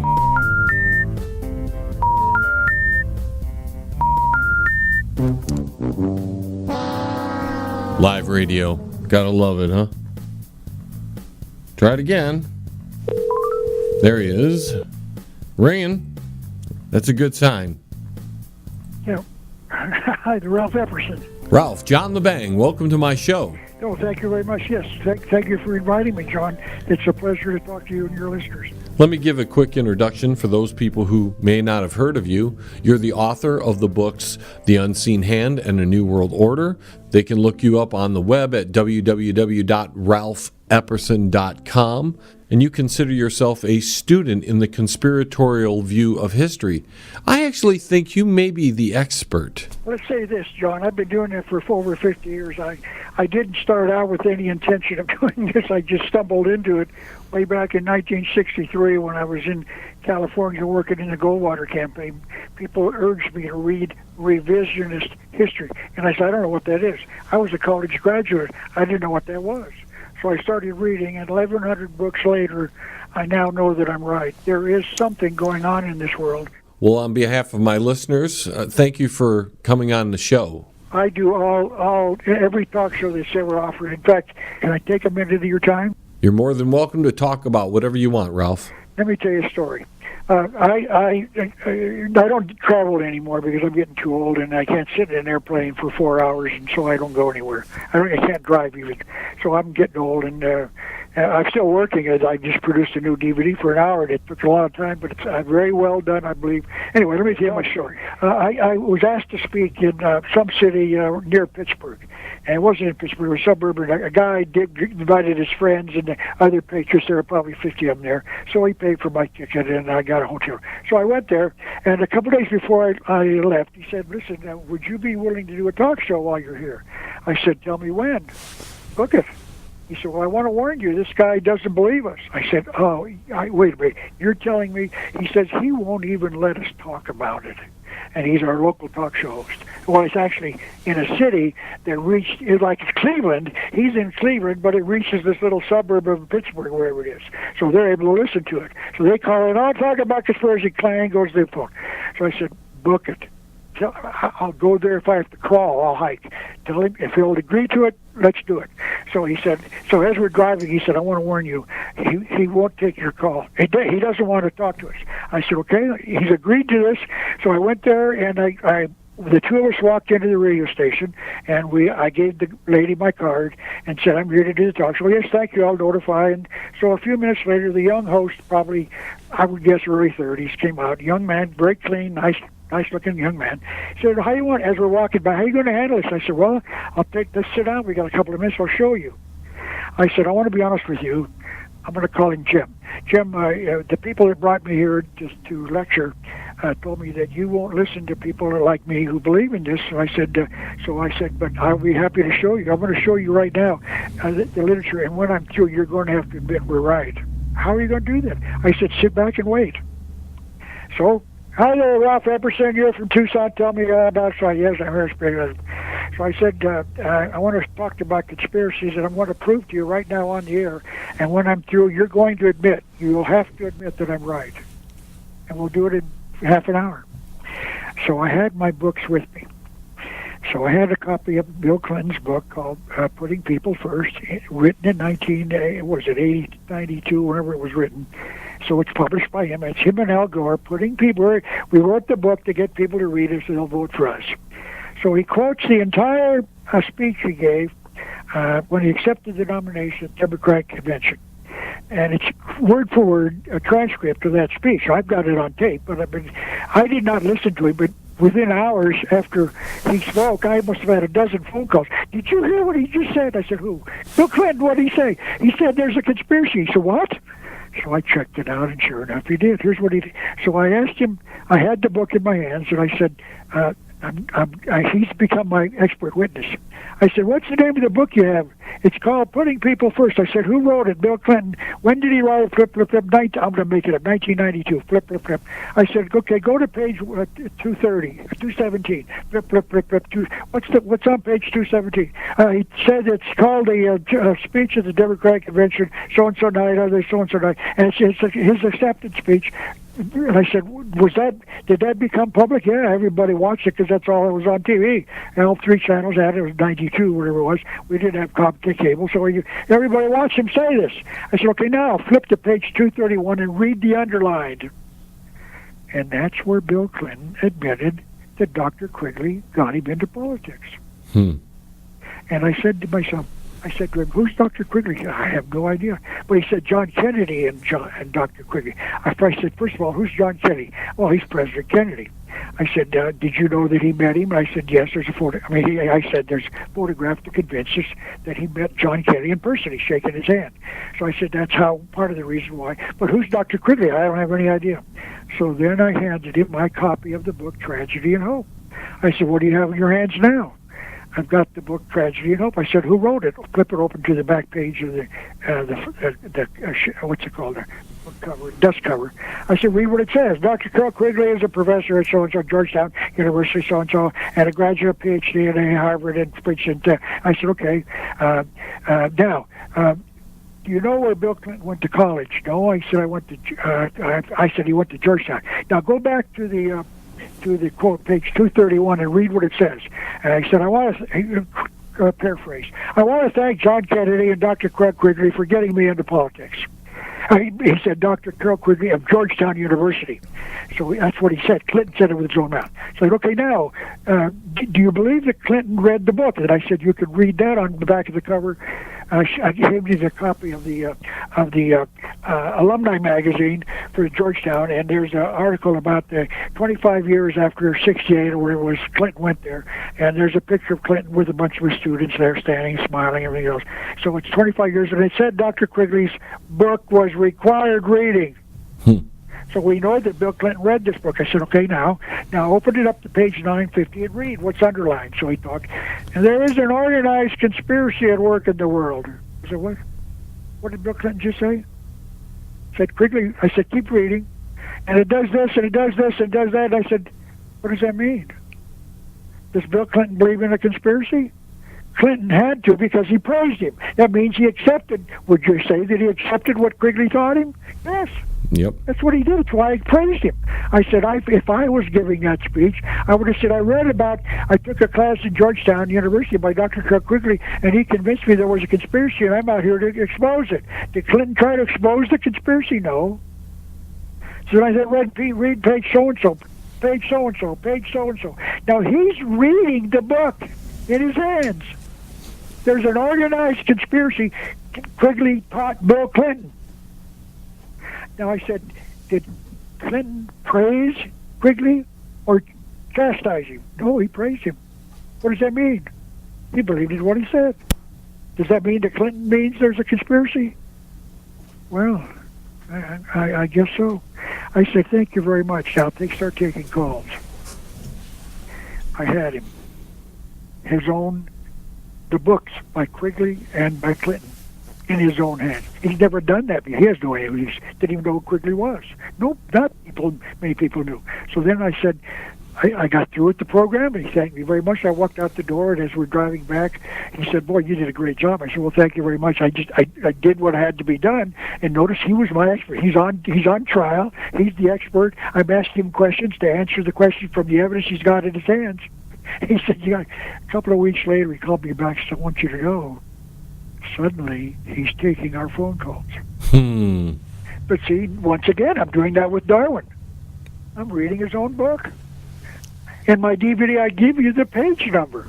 That's how I do my research. I'll use people's own words to show who they really are, and hopefully, in the process, we can clean up the world a little bit and maybe expose the people who need to be exposed. Listen, I taught that class at Mount Hood Community College for 2 quarters in 1973, when there was none of this stuff out, very little. and I taught them economics and conspiracy as much as I could find. I would bet this is not 2018, probably 2 years ago. I had a phone call from one of those students.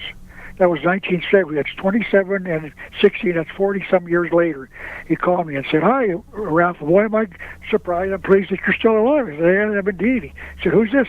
I think his name was John Hutchison. I don't know. It doesn't matter. He said, "I'm John Hutchison. I remember you."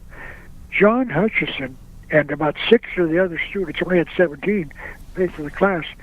7 of them took the class the second time, next quarter.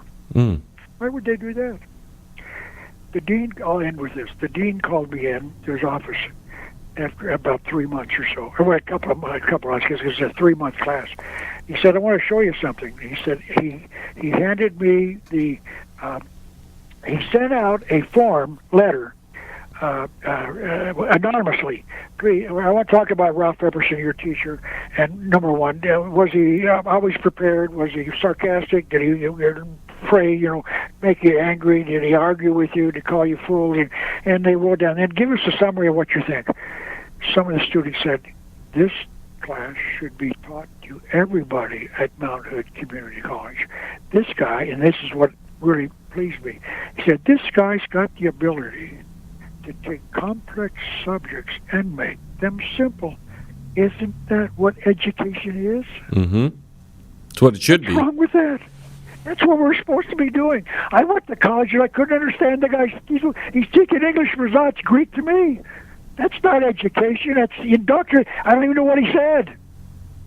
I look back at those periods. What did I pay for? Well, forgive me, my parents paid for it. I didn't have a scholarship. I like hearing stories like that. It's very interesting. Okay, let me give you one last one. This will help you. Last story. Little Ralphie's up in Phoenix, 120 miles. That's our state capital, Phoenix, Arizona. And I'm doing a gun show. And it's a Saturday-Sunday thing. So you come Saturday morning, and then even come back Sunday. And so I'm there with they give you a table and a couple of chairs, and you could get electricity if you need it. And I paid them to let me have a table.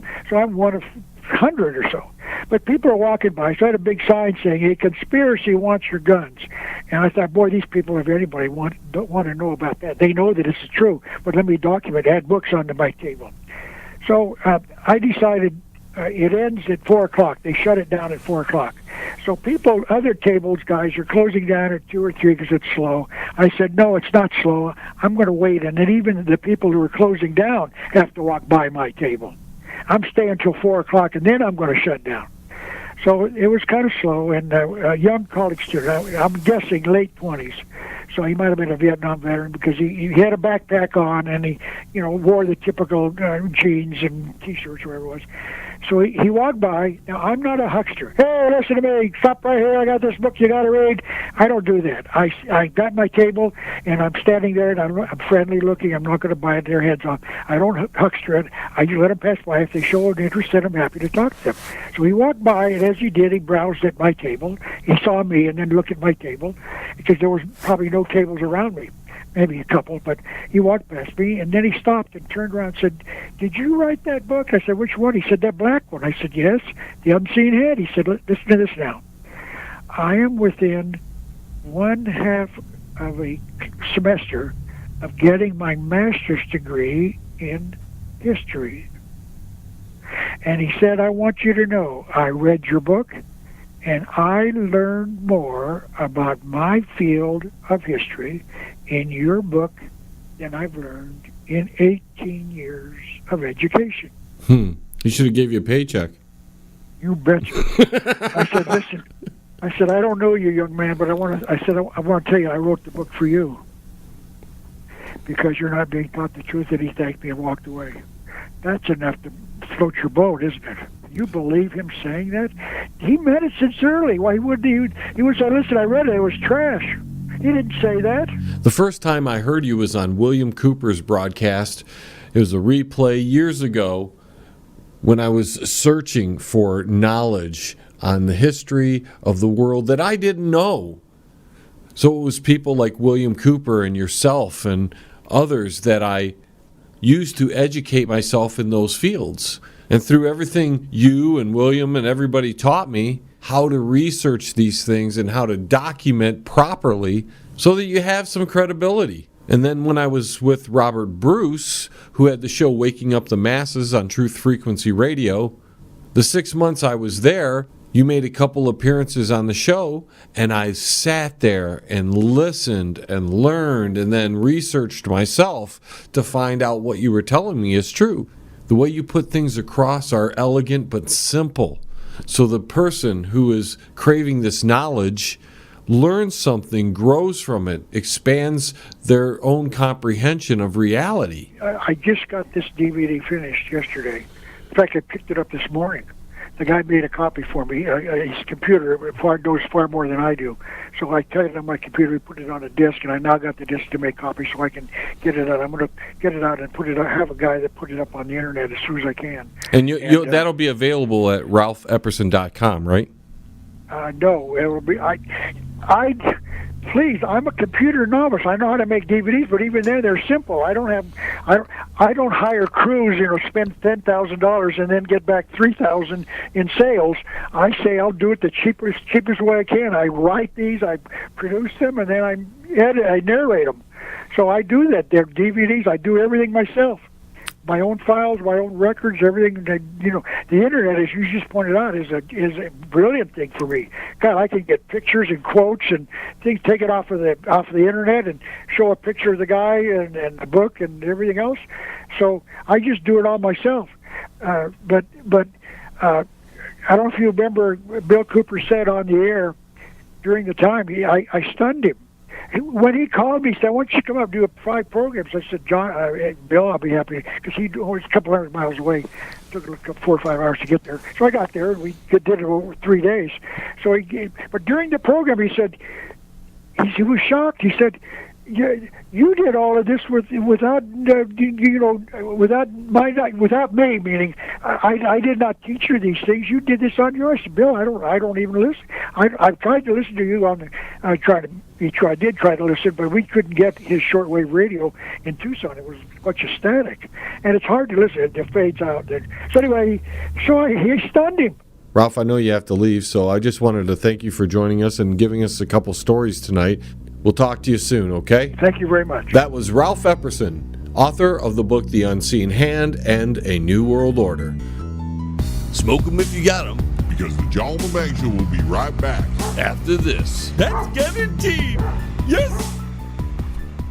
At Absolute Skin and Body Care, they only use the best laser equipment in the industry so that you receive the best results possible. They'll explain all the procedures in detail and answer all of your questions. Absolute Skin and Body Care. If you're looking for skin rejuvenation, laser lipo, or laser hair removal, call Absolute Skin and Body Care. They're located at 37625 Ann Arbor Road, Suite 105 in Livonia, Michigan. Absolute Skin and Body Care. Their office phone numbers are 248-305-3000. That's 248-305-3000. Absolute Skin and Body Care. You're listening to the John LeBang Show. And it's so much fun. 920 WON The Apple, Jonathan Rios. How you doing, my friend?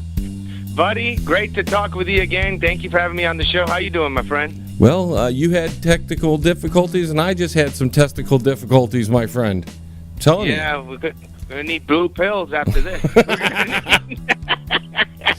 Yeah, it happens, man. That's radio. How's that? So what's up? How is everything going with you? By the way, I want to just compliment you. You just have a tremendous show. I love airing it. I love listening to it. Just keep up the good work. I mean, it's great entertainment. It truly is. Why don't you tell people about what's going on 920 WON The Apple? Because you've shaken things up. You've moved over to Live 365. You got a lot of new shows. Tell us about what's going on there. Lots of things going on. Probably the busiest time I've had since I started the station back in 2015. We're expanding our lineup. We've already I think many listeners have tuned in. We've expanded our daytime schedule on Thursdays and Fridays, and we're scheduled to do Monday, Tuesdays, and Wednesdays next week. By the time this airs, we'll probably already have done that. The reason for that, obviously, being on Live 365 was a big part of it. We're still on Castro FM until TuneIn opens their doors to us. But a big part was the fact not only we're on Live 365, but the fact that there's so much talent on internet radio and low-power radio stations and radio in general, as you generally know. And it was just time to expand. And I was getting emails all over the place from certain people. Hey, can we have our show on our station? I took a listen. I said, this is a good fit for us, but what room do we have? So it just came to a point where it was just time to expand, time to get people a chance to be heard.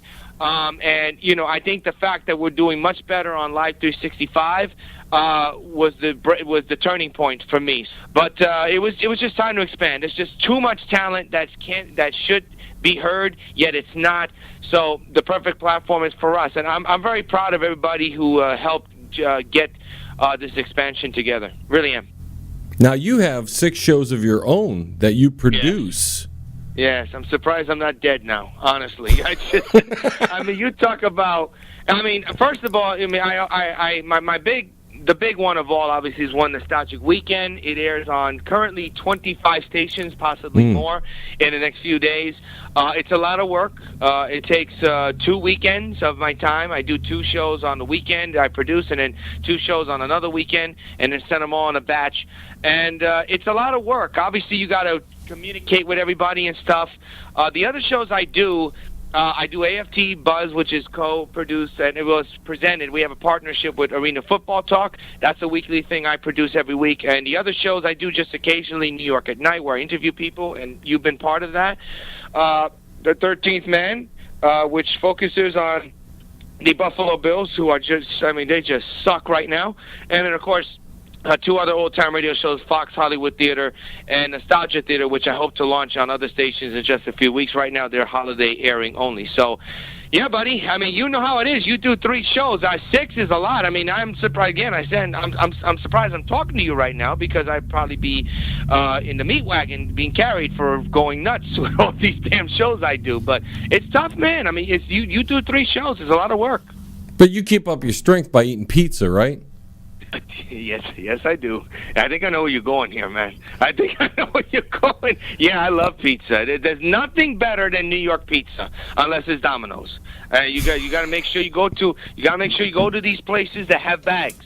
The one in my neighborhood didn't have bags at all. I mean, how in God's name does a $1 million company called Domino's not have plastic bags to put breadsticks and pizza in? That's dumb. It's absolutely stupid. But, of course, I mean, I don't know. But in Detroit, that's home of Little Caesars, isn't it? I mean, you're located in Michigan. We call them Little Cheesers here. They have the hot and ready for $5. You can get the double hot and ready or whatever it is for $6. And it's like eating cardboard. You know what? I can't eat that stuff. We have one in our neighborhood, and they get plastic bags. But, again, you can't eat. You can't. It's hard. I love eating the pizza, but it just does something to my stomach. I can't eat it anymore. So I eat the homemade ones here in my neighborhood. Chara's, I believe. It used to be called Danny's and Joe's. They make great pizza. They got the best pizza in Williamsburg, Brooklyn. And, me and my friend and my mom, we just stuff our face with it. It's great. It's affordable. And it doesn't taste like cardboard. And they also get plastic bags. So it's just great food. It's just great food to eat. And, I enjoy it. Pizza's one of my favorite foods and stuff. So, yeah, I love pizza. But, you're right. That's keep me going. They have the gall to sell the $5 pizza, the exact same one, inside the hockey arena for like $16. The same exact pizza. Whoa, $16 in that arena, which I know is home to the Pistons and the Red Wings. The Dead Wings. They suck. Listen, don't tell me you complain about New York teams. I mean, I understand you have twice as many teams, so no wonder when they all suck, it just hurts so bad because it hurts terribly. Here's the thing about our sports teams, okay? You guys got the Detroit Lions, you got the Tigers, you got the Red Wings and the Penguins, okay? Yeah. Listen, you think that's bad? Listen, we are going through hell in this town, especially with a particular team that wears the red, white, and blue, the New York Giants. Dude, seriously? They suck. Honestly, 5 straight years of sucking more sucks than ever before. How in God's name can't do this? I mean, Eli Manning gets too much stuff here in this town. When the O-line sucks, the defense sucks, the wide receiver sucks, the head coach sucks, the general manager sucks. Every season, that goddamn trash of a building sucks. It just sucks. You got Odell Beckham, who I cannot stand for my life, has the haircut of some kind of a fool you see on one of those old-time Hanna-Barbera cartoons that nobody even watched. Banging his head across the crossboard. I can't stand him. You know, I can't stand... I'm a Giant fan for 30 years. I'm a 30-year Giant fan. I've seen the ups. I've seen the downs. John, this is the downest this team has been. They suck. They absolutely suck. I can't watch them anymore. And you know how bad the Giants are? The Knicks haven't played yet, and that's how sucky they are, man. Come on. Jeez. It's hard to speak right now. The Giants are that bad. Oh. It's like you're a sadomasochist by rooting for those teams. Listen, I stopped watching. Listen, when Joe Buck said touchdown Eagles multiple times, I knew it was over. I knew it was over. I knew it was over for the club. We're 1-5. It's sad because this is happening too many times. Every time we 1-5, the season's over. The season's over before the kickoff starts in the season. And come on, man. It's hard to be a Giant fan. If you're a Jet fan, you have something to look forward to. It took them almost 50 years for something to look forward to. Imagine. The Jets. Well, they had Joe Namath. I couldn't care less about the team struggling. The one thing I remember about Joe Namath, he used to advertise, what was this ointment? I forgot. It was something 444. He used to advertise Nobody Beats the Wiz, which is no more. He used to do preseason games for the Jets on Pix 11 in New York, too. But the thing that sticks out for me, you may remember this, he was drunk when that poor ESPN reporter was on the field. I want to kiss you. Thanks, Joe.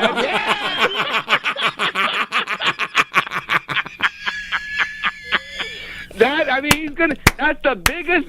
That is the biggest memory I remember, man. Oh my God. It's proud to be a Jets fan. It is hard, but you know what? I mean, that's their history, and it's nothing to be honest, in all seriousness, there's nothing to be sneezed at. I mean, they did something. That was a great year, 1969, with the Mets. Sadly, that suck. The Knicks. That sadly, that suck. The Jets. Their future looks bright. I think the thing about the Jets is that their Super Bowl win changed the NFL. Anybody could, and it's people, you can't deny it. You know, they were part of that AFL football league, and because the Jets won the Super Bowl, that's when everybody emerged. So, you know, give credit to the Jets and stuff like that. But yeah, that's all their history. Joe Namath struggling. I don't know, but they got something to be happy about while the Giants continue to float in the swamp and drown. It's just speaking of the swamp, what do you think of Kanye West up at meeting with the president? Oh my God! Listen, I just don't understand where his brain is. Honestly, Which one? To go on a rant like that, it was unnecessary. Absolutely unnecessary. Come on, it's just. There's no words. I couldn't. When he started to get up and just open his mouth, I changed the channel. I watched it at work. My coworker had it on his app. We were able to watch it, and I just told him, "Please shut that crap off. I'm going to want to get deaf. I'm not 40 yet. I want to hear good things, not stupid things." I was waiting for a beat to break out. Here's a guy who has. I don't know if he has talent. I'm not into hip hop and stuff, but here's a guy that should focus on getting his life together. He has a beautiful wife who I don't know how she got famous. He has a kid. You know, you just focus on that. Don't go on national television and make a buffoon out of yourself. Honestly, it was comical, but also sad, because we all know that, in all honesty and seriousness, he has not been the same since his mom died. Let's just be honest here. But you cannot make a fool of yourself and be an embarrassment not only to yourself and your family and the country, but also the entertainment industry. It's just it's funny, but it's also head scratching, and it's sad at the same time. But He's always been a fool. Honestly, he always has been. And it's a shame. It really is a shame. I thought the best thing was Trump's look while it's all happening. He didn't know what to say. And that's the first time that Trump's mouth has been closed. I mean, it's honestly. I mean, what could you say? I mean, it was really a head-scratching situation. And to this day, I still don't understand how the White House let that happen, let alone get it televised. I've given up, honestly. I'm at the point where nothing's going to surprise me anymore of what goes on in this country, politically or socially, because you just don't know anymore. And if something unexpected happens, you are surprised by it, but yet you're not taken back by it. That's just the world we live in right now, especially in this country. Exactly, my friend. T-minus 10, 9, 8, 7, 6, 5, 4, 3, 2, 1. We have liftoff. Tune in again next week. Same time, same space,